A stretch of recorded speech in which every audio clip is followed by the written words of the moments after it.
Hey guys, welcome back to Let's Play Real Myst. I realize it's been a long ass time since I've done this. Oh, why did I do that? Which book was it again? Was it this one? Ah, right. Come on, let's get through the pages so I can discuss. Come on, Okay, constellations. This is where we last left off. Now, if you remember the weird constellations we got in the observatory, well, this is where we found out what they are. And so, one of them was a snake. I guess that makes sense because it's a snake curving. One of them was a spider, which was pretty damn obvious, now looking at it. And the last one was a leaf. So now you're wondering yourself, what the hell do these things possibly have in common? Okay, sorry guys, it's been a while since I played, so I'm trying to remember how things work. Did I use this at all? I could, but I think I'm just going to use the mouse. Anyway, there are these, well, tablets. So it's leaf, spider, and snake. If we turn around... Oh, snap, that's new. Oh, that is lovely. Because in the original Myst game, you would hear water rising, you look down, and you see that now it's full of water. But because of Real Myst, we can actually look and watch both ships rise at the same time. So that's just me nerding out right there. But yes, we can now get aboard the sunken ship, which is pretty damn in good condition, despite the fact being sunken. Anyway, we open up the door, and lo and behold, it is the linking book to the Stoneship Age. Which, the Stoneship Age in Real Myst should be amazing. I'm hoping it's amazing.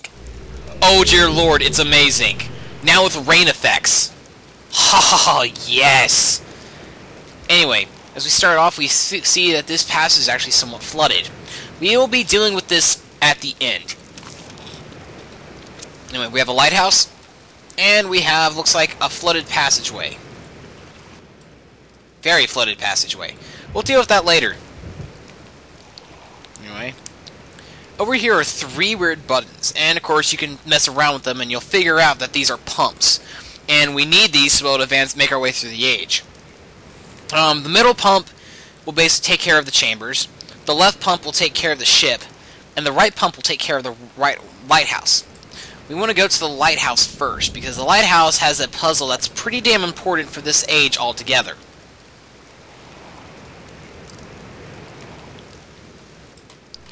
The water is now drained from the lighthouse, and we shall descend a spiraling staircase of, well, honestly, this lighthouse scares the shit out of me. I know that Atreus and the kids built it well, but you never know. You gotta admit, though, it is pretty. Anyway, down here we find ourselves a chest, which is locked. And the key is up there. Fortunately, the player's not smart enough to simply just, I guess, take the key down here, so we're gonna help ourselves out by using this. Once the water is all drained, we're gonna close up the hole again. And now we'll make our way back outside to man the bilge pumps. Come on. Up the spiral staircase we go. Anyway. Now this is all said and done, I'm going to go ahead and activate the pumps for the chambers. Because that's where we'll basically be exploring next. Now then, we could go into the chambers right now. But as you know, as we descend, it gets dark. And I mean dark. So you could continue on and basically play along with the darkness and you're blind and whatnot, but the best way to do it is to simply come back to the lighthouse. Okay, it was on its chain. Anyway, put it in there. And, God. In true point-and-click fashion, there's a key inside a treasure chest. Kind of like Gauntlet. Anyway, use the key up here. And it opens up that hatch, and we shall continue to explore. God, it's actually a pretty beautiful view of the entire area, if I do say so myself. Anyway, folks, right here is our main concern. It's a generator. gear grinding. Man, the ambience is just really selling this age now. Because in the original Myst game, this age was basically just, it was mostly cloudy. There was no rain, there wasn't anything to really give it life. And, you know, and that was the one thing that, when Atreus was writing his book, really emphasized, that, you know, rain was new to the boys.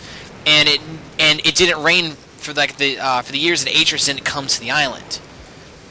Anyway, that's just my little 2 cents.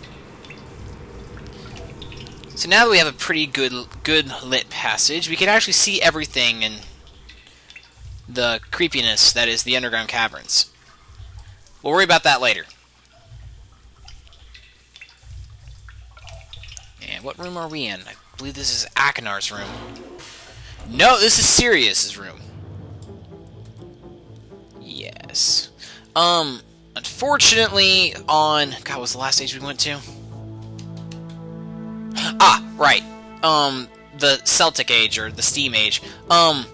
We really don't get a good characterization of Sirrus and Achenar, but the rest of the ages do. And as we continue exploring, we find out that Sirrus has a taste for rich and fulfilling, and click on this ball, and... yeah, it's pretty badass. It's in this drawer. We also find out that Sirrus is... God, likes to dabble in medication, and only what I can assume to be poisons and lethal entities. But I mean, look at this. A very fine, well-reserved bed. Chandeliers hanging from the ceiling. Mahogany wood floors. And a pretty cool dresser. Which... oh, did not know these pockets could open up. Of course, money. Fine winery and whatnot. Candlesticks. I'm guessing wallpapers. Empty. Where's the... and, ooh, red page. And that is basically all there is to see in Sirrus's room. He's a very person who enjoys the finer things in life. Also, for shits and giggles. Whee! Okay, I'm done with my fun. Now then. I guess it's a good time to explain this door. This is a neat little passage that will basically take us to the center of this entire island. And, of course, in this room, there is a really weird and intricate compass. This is actually a puzzle. Because what the job of this is to activate the underwater lights. For why? Well, it's so we can get back to Myst. However, if you push the wrong one, all the lights in here will go out, and it's pretty damn hard to find your way back. So, I'm going to show you the solution to the puzzle so we can avoid doing that at all costs. Is this the way I came in? I think it is. There's only one way to find out. And I'm hoping it isn't, so I can show you Sirrus, Achenar's room. Oh, cool! Well, this is Achenar. From the looks of everything, he's a brute. I mean, human rib cage as a chandelier, elk horns, and a blue page. This guy is not very nice. Hair, however, shows his true demeanor. It's a pretty rose. But we can mess around with this by sliding the image and turning it into a frickin' human skull. Yeah, out of the two brothers, yeah, I trust Sirrus a hell of a lot more now. However, Achenar does have his things. He does love maps, and he's very, I guess, worldly, if you will. Like, he's probably your best course if you're lost at sea and you need a sea navigator. Even though he'd probably be the first one to resort to cannibalism from the looks of things.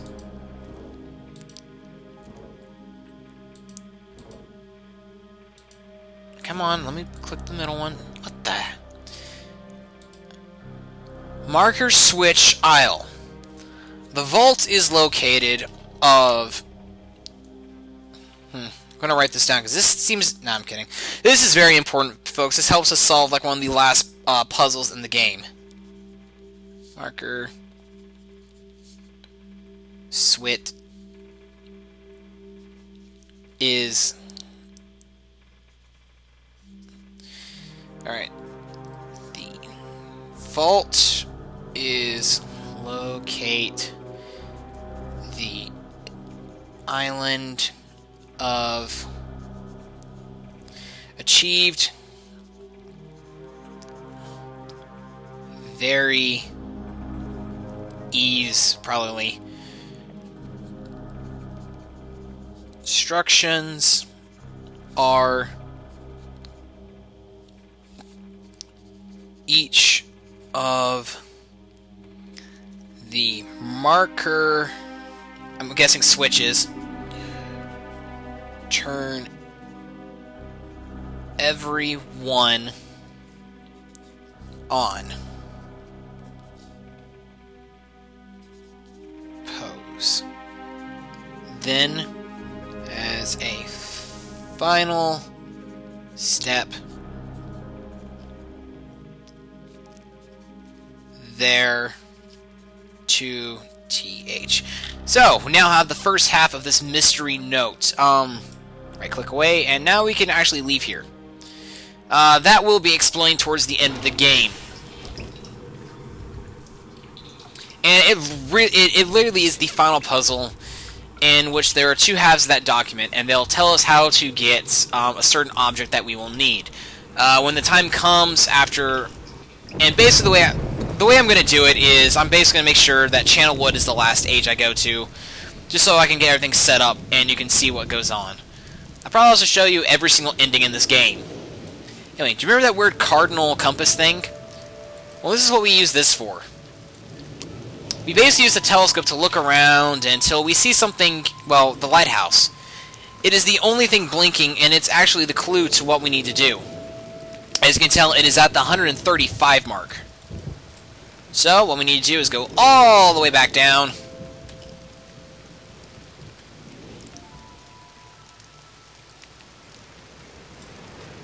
And go into that little passageway.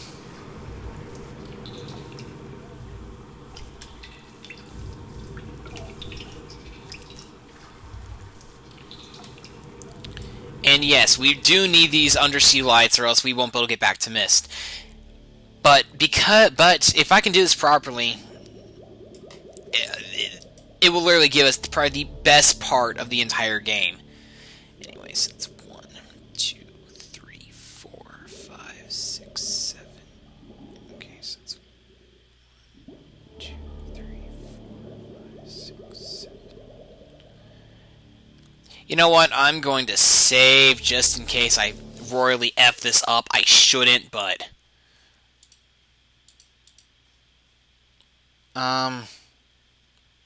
Erase. Save. That's the only thing I don't like about Real Myst. The saving system's kind of eh. Oh, cool. Got it right. And now the entire undersea chamber is lit. But we're not done yet. There's one other thing that also lights up that is pretty frickin' sweet. And unfortunately, for the looks of it, we're going to have to save that for the next video. Yeah, we're unfortunately going to have to save it for the next video. However, I will get things ready so we can explore, and then I'll cut it off. Because, hey, we have to come back here anyway to get the other book page. Anyway, so all you need to do is come over here and basically activate the bilge pump for the ship.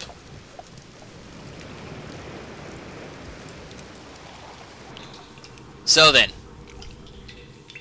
Well, folks, that's all the time we have for this part of Let's Play Real Myst. When we come back, we will see what's inside this ship.